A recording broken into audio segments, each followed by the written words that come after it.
mind over matter. Today's guest is Prakash Radhakrishnan, aka PK, a logistics and supply chain pro with a powerful second identity, that of a caregiver, with lived insight and a refreshing, honest perspective. PK brings caregiving out of the shadows and into everyday conversations.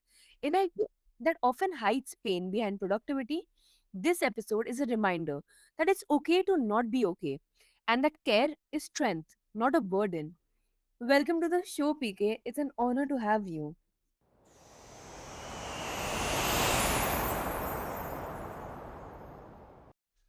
Thank you very much. Great to be here. Mhm. So, PK, caregiving is often hidden behind closed doors. What first made you step forward and share your journey so openly? I think for me, it's a couple of things. It's my own journey as a caregiver. I've always been a caregiver since I've been born. Well, not as a baby, but it's something I've grown into from a very young age. And then a recent health scare for myself. I had to have open heart surgery 8 years ago, which thankfully I'm fully recovered from it. So it was during that time of recovery where I was thinking, if I'm not able to care for my siblings or the people around me, who does care for them? But also when I am caring for them, where is my release of energy? Where is my release of the conversation? How do I continue to achieve the goals and that I want to achieve while still having that balance of being a carer? Now, I think for most people, the term caregiving is referred to as uh, taking care of someone usually who's very old or who's got a disability or lesser ability. But actually, if you really look at to what caregiving is that not exactly the same as new parents taking care of a newborn baby or or parents just generally taking care of their kids? So it's our general narrative of what caregiving is, what needs to change to include everything and everyone. We're all caregivers, or and will be carers at some point, either to receive it or to give. That's amazing.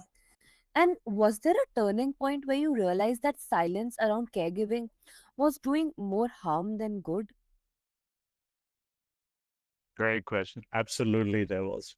So for me, growing up, being a carer from a young age, I wasn't able to share it in school uh, because it wasn't the cool thing.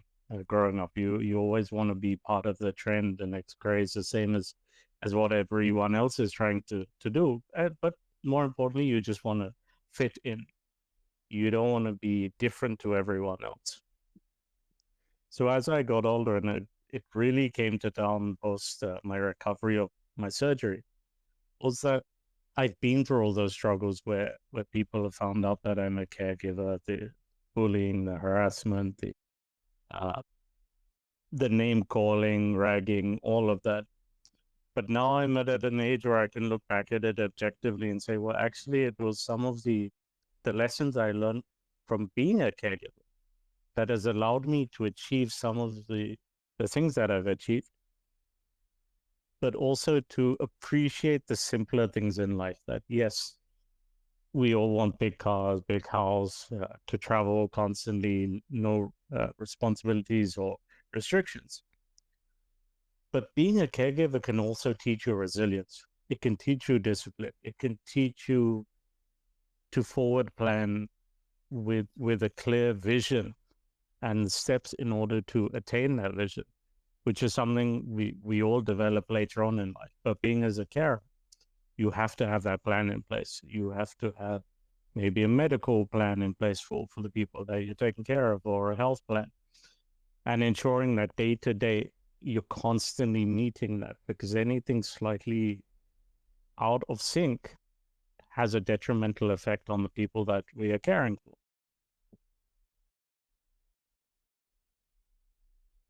That vulnerability is so powerful. So many people carry the weight quietly, thinking they have to do it alone. Yeah, they do. And it's really hard to get people to open up, but also to uh,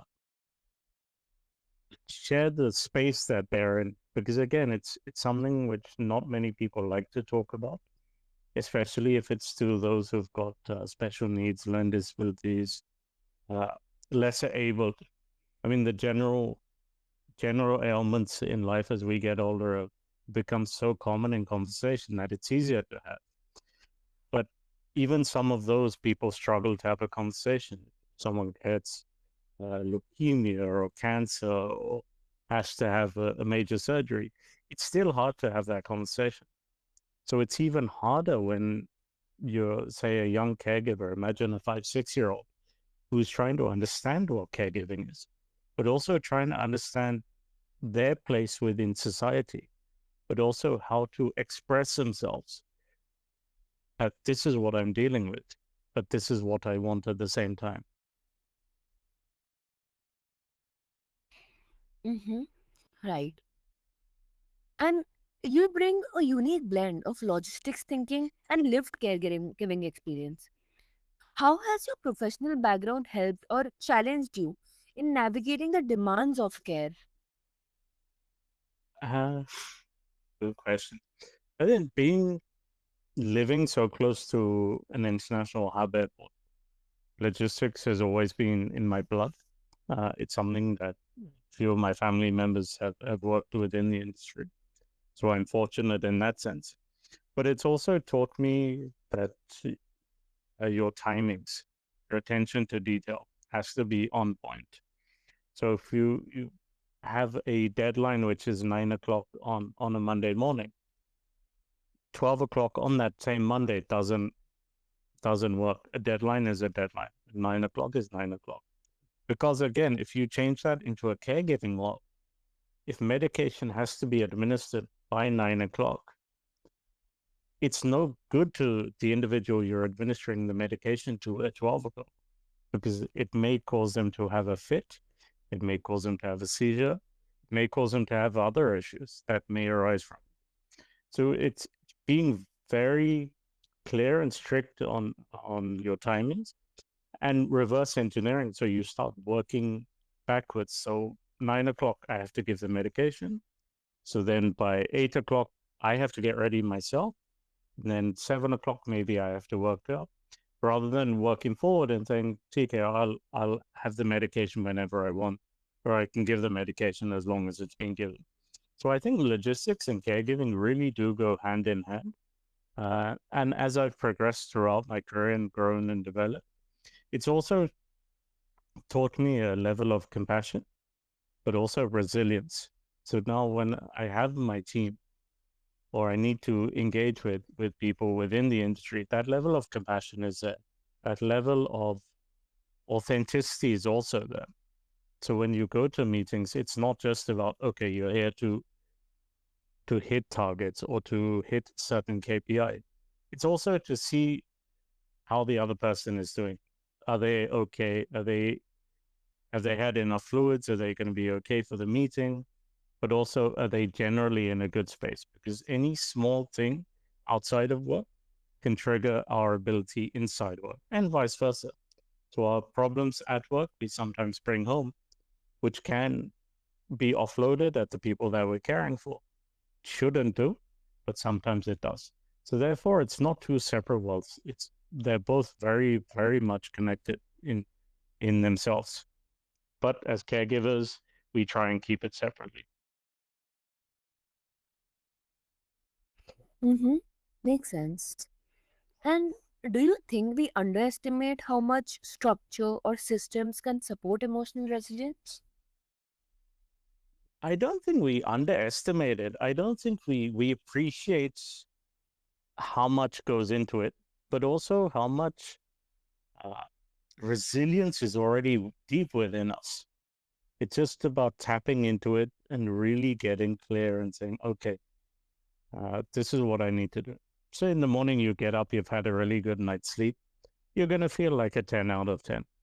But you're going to have other days you get up where you've probably not slept as well or for not as long. And you may be 3 out of 10, 6 out of 10. That happens every day, can be different, especially depending on the weather. But that's no different to being a caregiver. You're going to have a good day, a bad day, and then a different day. That's no different to parents with a newborn baby, where you're going to have a day where everything goes to plan. They eat on time, they sleep on time, all of those things. But then you're also going to have the days where the baby or the adult is cranky. It's very upset. It's temperamental. But that's not down to what you're doing necessarily. It could just be that they're having a bad day. And this is why, even within the video, I've portrayed it, or the team have portrayed it, that we all have good days, bad days, and then different days. Regardless of who we are, it's how it's packaged up and how we're seeing it. So my good day may be your bad day. My bad day may be your average day. Or we may both have bad days together. Every human being has exactly the same 3 days, just shows up very different. That's such an unexpected but brilliant bridge, using logistics to make room for humanity. Absolutely. Because logistics is all about humanity. It's working with people in order to get products and services from one point of the world or one point of the city to another. The two are exactly the same. It just packaged in a very different way. With logistics, it's movements by air, sea, road, rail, or in person. And with caregiving, it is between two different people. Again, it's two very different circumstances. Every moment, every interaction has to be dealt with differently. Uh, but the more you do it with an individual person, the more you care for an individual person or persons, you develop a reputation of consistency, but it's also comfort. So the other person starts to build that trust in yourself as a caregiver. Be it if you're giving them food, you're getting them ready, you're giving them medication. So it's that trust factor, and it goes with so many different professions.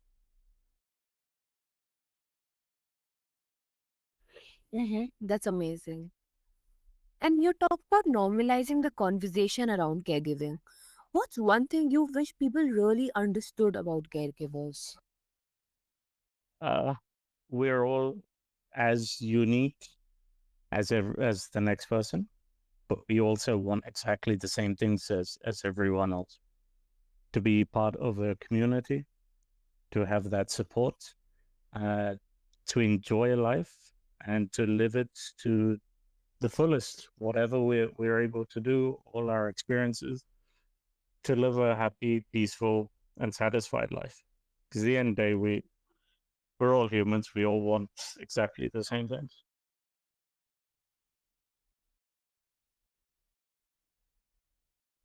Mm-hmm.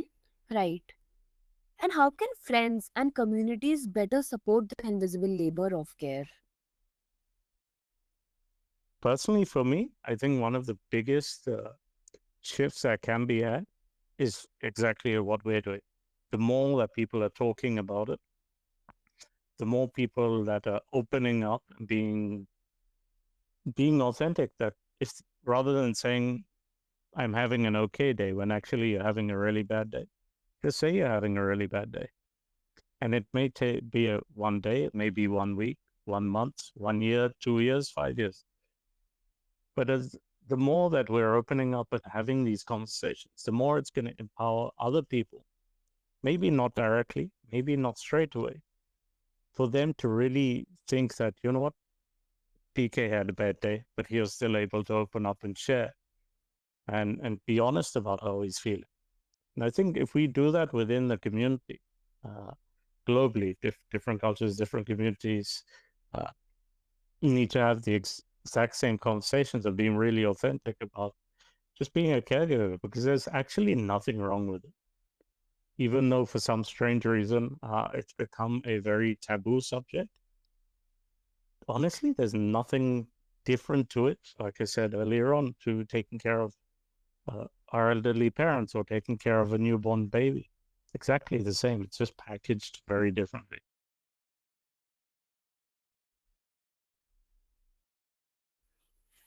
That message is long overdue. Caregivers shouldn't have to shrink or silence their own needs. Completely. If they're shrinking or silencing their own needs, then they're not living a life that they are truly connected to. That also they're not, there's a level of disconnect to themselves.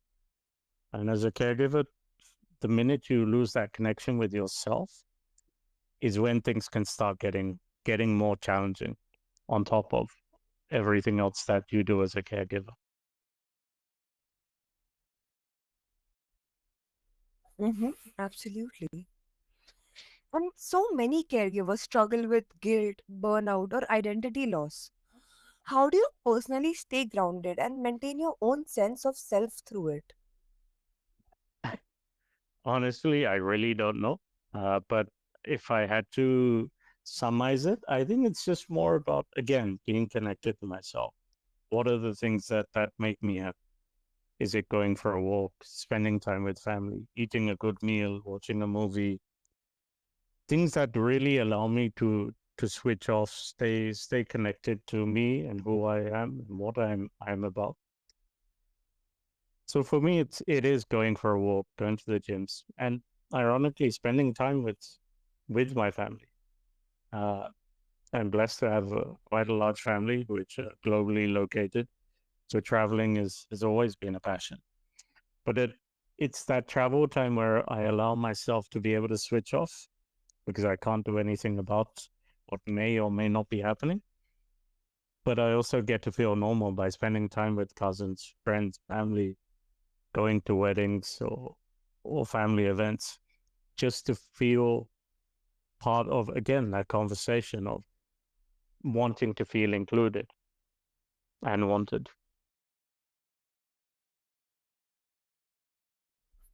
Mm-hmm. Makes sense.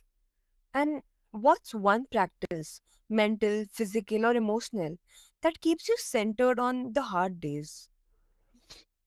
Uh, for me, there's two actually. They're non-negotiables. Going for a walk every morning before I go to work, and also going to the gym. So I've got non-negotiable 3 days a week where I have to go to the gym, which is usually a Tuesday, Saturday, and Sunday. Regardless of if I'm traveling or not, I still have to find a gym and go to the gym because again, we need to take care of ourselves in order to take care of other people.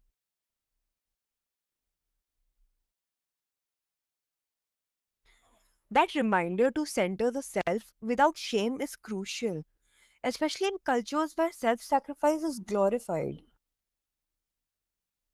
Absolutely. I think being from the Indian community, the South Indian community, it's we've better known as a community of thinkers, very intellectual. Studies is a very big part of being South Indian, as it is for most Indian communities.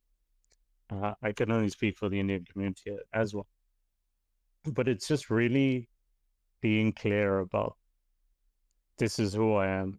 This is what makes me from a cultural perspective, from a social perspective, from an individual perspective, and just really aligning all of those together.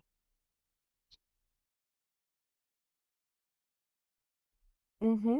Right. And for listeners who are currently caregiving or love someone who is, what's one piece of advice for reassurance you would offer from your own experience? It's okay to not be okay. It's okay to have those bad days, those tough days, which you feel mentally exhausted, physically exhausted. Uh, you want to cry most of the day because you genuinely don't know what to do. But it's okay to not be okay. But always remember that tough times will always pass. Uh, you've just got to take each day as it comes because you get up tomorrow Tomorrow will be a whole new day. Whole new things will happen, and it will show up in a very different way to the struggles of the day before.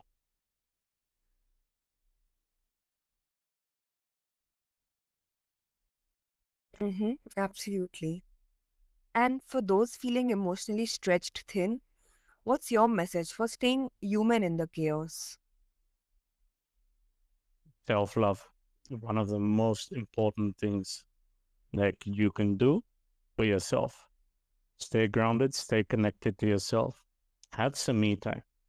Take yourself out of the rat race and connect with yourself. Go for a walk, go traveling, do something that you really enjoy for you, not because you enjoy it for someone else, which is a big thing as a caregiver because we spend so much time taking care of others to ensure that they're happy, they're safe, they're enjoying life. But that's all secondary. If you can't take care of yourself, then you can't take care of the situation you're in. And sometimes you just have to let the situation unfold as it's going to unfold because of the nature of it is. But the most common thing in every situation that we all go through is ourself. To staying grounded, staying humble, and staying healthy is extremely important for the individual. That's exactly what so many need to hear. Permission to pause, feel, and breathe. Extremely important. I think the digital age has only sped up our thinking span because we're constantly connected, we're constantly on the go, constantly trying to achieve better. But sometimes you just need to hit the stop button or pause button and stop, reflect, refresh, ground yourself again. Just to allow yourself to breathe and let the emotions out. And then you can start all over again the following day. So for me, I usually schedule in a couple of hours every evening or every minimum every 2 days for me. No house chores, no doing anything for anyone else. It's about me, for me, and I use that time to refresh. Maybe go to bed a little earlier or get up a little earlier, go to the gym, read, tidy up, something which is different from the everyday normal.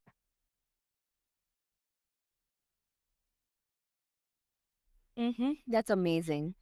And PK, thank you for showing us that caregiving isn't just a role, it's a human story for resilience, tenderness, and truth.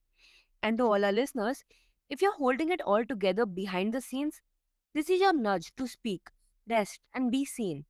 Your care matters, and so do you. Thank you so much, PK. It was a pleasure to have you. Thank you very much for having me. It's been a pleasure opening up and hopefully sharing with your listeners the great work that you're doing, but also what it's like to be a caregiver. And fundamentally, it's okay to not be okay, no matter what your age, culture, community, or background.